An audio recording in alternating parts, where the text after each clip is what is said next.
大家好，我是猫盾，今天提前来给大家带来活动更新的一些前瞻情报。第一个山河至宝是一个在每期巅峰赛前都会特别开放给玩家去做最后冲刺，去补齐山河风物质的活动。活动会用全新的道具来抽，每天可以免费领，也有氪金礼包可以氪。道具无法保留，活动结束后就会兑换成9公令。风物质卡包会根据你所处的战场而有所不同，根据陆服的经验，越高的战场出好卡包的几率就越少。由于台服只提供了2个卡包供抽取，所以老区出龙魂或怒气风物质的概率就更低了。越新的区出好东西的概率应该就会越高，尤其是那些有风物质赛季落后于同赛区的，官方应该会出一些好的卡包让玩家来补。相信这就是巅峰赛前开山河至宝的其中一个目的。灵宠白泽，抽就对了。关于白泽的视频已经推出了，感兴趣的玩家可以一步去看一看。烟花祭典，130层的皮肤是乐尽的，个人觉得这是一个造型非常帅气的一个皮肤。这边也提前给大家看看它的特效，虽然效果真的不怎么样。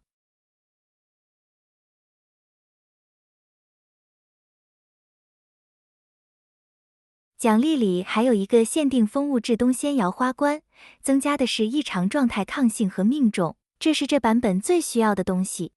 风物质的羁绊效果会在每回合结束时降低5点，释放神兵的气势消耗，最多降低15点，同时还会使己方神兵暴击和最终增伤提升80%。这个感觉在刷分时应该会有点作用。同时上一季的烟花庆典风物质也会复刻，到时在商店里也可以换到。第2季巅峰赛冠军奖励皮肤是曹操的，也是一个非常好看、金光闪闪的一个皮肤。这边也同样先给大家献上皮肤的特效，冠军皮肤的特效真的是非常好看。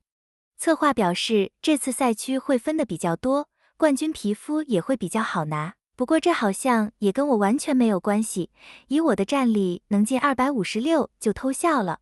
接着是每一季都会有的巅峰赛限定风物质，这一季的巅峰赛风物质是扶桑尾驴，和上一季一样，增加的也是全阵营抗灭，简单粗暴又实际。羁绊能力会使我方全体武将在 PVP 中的最终增减伤提升 25%。接下来是大家比较关心的玩法奖励调整，基本上日常、周长、主线精英通关的所有奖励的武将招募券都会被升级为远征券。这里也顺便回应一下，最近大家比较常在问的问题，以后换星还有什么用？在版本更新后，台服也会变得和陆服类似，远征卷的可购买次数会放宽。到时换星的其中一个用途就是用来买远征券抽远征武将了，只要你有换星，想买多少券来抽都可以。更新后，远征武将的获取难度就会大幅度被降低，新区玩家也会更容易补进度。以后远征武将将不再需要氪金，大家只要专心氪 SP 武将和灵宠就好。7月份的月雅集是布炼师的造型出水芙蓉，这其实也一个夏日造型。不过这个皮肤的特效就比较普通了，但还是会比乐尽的要好一些。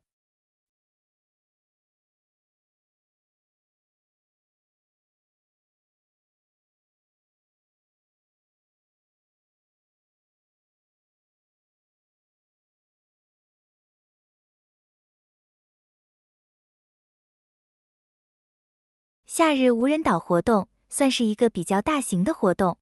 登岛口岸这里可以触发剧情拿道具，之后可以到沙滩小屋去改造外观。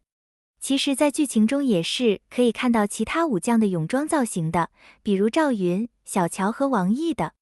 陆服当时是有个4选1的投票活动，用来决定后续免费赠送的泳装皮肤。